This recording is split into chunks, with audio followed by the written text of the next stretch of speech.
Sizin o özel. Bizim suyumuzu açmak. Burada ne baş verir? Açıklaya bilərsiniz kameramıza. Dünənləri axşam saat gecə saat 1-dən sonra nasos xanalara girirlər.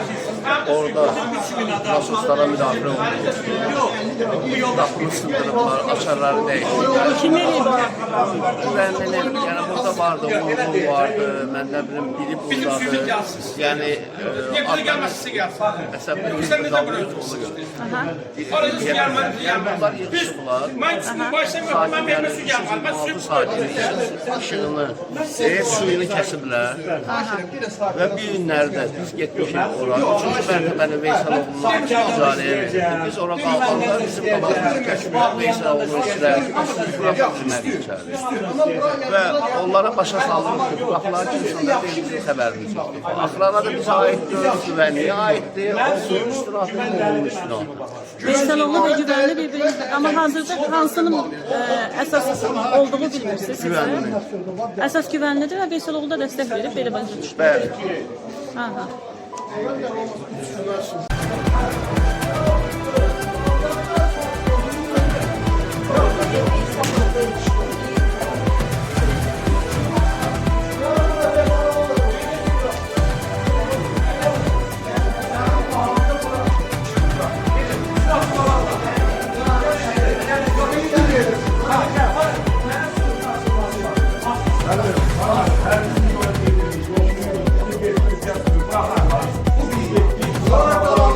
Benim sizin benim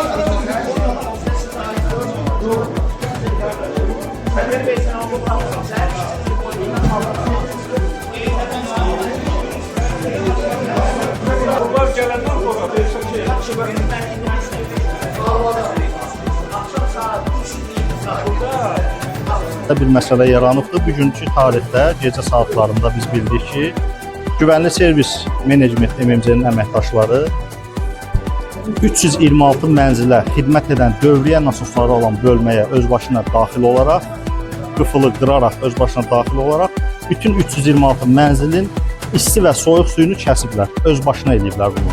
Bu da hamı bilir ki, öz başınalıq Cinayət Məcəlləsinin müvafiq maddəsinə cinayət tərkibi yaradan bir haldır. Bundan başqa bugünkü gün biz qalxıb həmin dövriyyə nasosları olan bölmədə həmin isti və soyuq suyu bərpa etməyə çalışsaq da, Veysaloğlu şirkətlər qrupunun mühafizəçiləri də bizə buna imkan yaratmır və Güvənli Servis MMC əməkdaşları da həmin dövriyyə nasosları olan bölmənin qabağında yığılıblar və bizə imkan verir.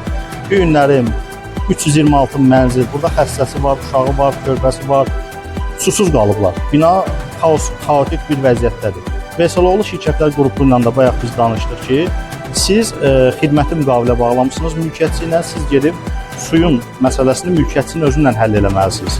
Orada xidməti müqaviləyə baxış keçirilməlidir, o müqavilənin şərtlərinə baxılmalıdır. Orada əgər mülkiyyətçi ilə sizin aranızda razılıq varsa ki, xidməti mülkiyyətçi sizə verməlidir, gedib o xidməti də mülkiyyətçidən tələb eləməlisiniz. Sizin bugünkü gün gəlib burada su və yaxud nəsə tələb eləmək hüququnuz yoxdur. Burada vəziyyət vaxt görürsünüz, sakinlər yığılır, yavaş-yavaş artır. İmkan vermirlər. Hal-hazırda 326 mənzil susuz qalıbdır. Biz lazımi qurumlara, Daxili İşlər Nazirliyinə, Azərsu Qaynaq Xəttə, Anti-İnsar İstehlakçıların Hüquqlarının Müdafiə Komitəsinə də rəsmi şəkildə müraciətlərimizi eləmişik. İndi nəticələrini gözləyirik.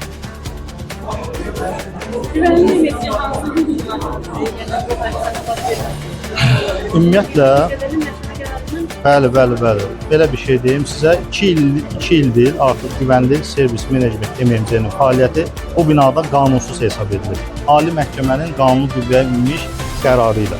Apellyasiya Məhkəməsinin qərarında Ali Məhkəmə qüvvədə saxlayır. Orada da qeyd olunur ki, Güvənli Servisin fəaliyyəti qanunsuz hesab edilsin, konkret şəkildə və binadan idarə etmədən kənarlaşdırılsın. Buna baxmayaraq yenə də öz başına olaraq öz fəaliyyətini davam edir, əsassız varlanır, qeyri-yaşayış sahələrindən öz başına kommunal ödənişlər yığır. Bir kompleksə Mənzil Məcəlləsinin tələblərinə əsasən bir cəmiyyət olar, bir idarə etmə forması olar. Bu idarə etmə forması da qanunla qeydiyyatdan keçmiş Ədliyyə Nazirliyindən Dövlət Vedrəsi Xətai 48 mənzil mülkiyyətləri müştərək cəmiyyəti. MTK binanı idarə edən tikən şirkətin rəhbəri, şirkətin özü binanı tərk edib getmək istəmir. Artıq neçə illərdir bax belə xaotik vəziyyət yaranıb bu binada. Bugünkü gündə tələb edirik ki, idarə etməni verin cəmiyyətə, çıxın gedin. İdarə etmə cəmiyyətdə olmalıdır. Sakinlər tərəfindən idarə edilməlidir. Bütün özbaşına, bütün qeyri-yaşayış sahələrinə neçə ildir kommunal yığılardılar. Bunlarla bağlı biz onsuz da məhkəməyə iddia qaldırıb, həmin məsələ əsassız varlama ilə bağlı öz hüquqi tələblərimizi irəli sürəcəyik.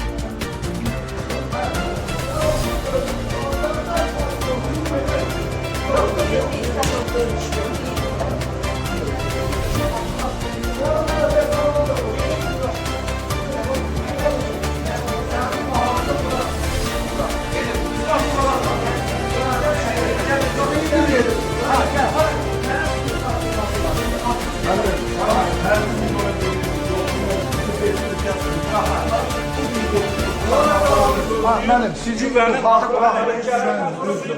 Yuxarı buraxın.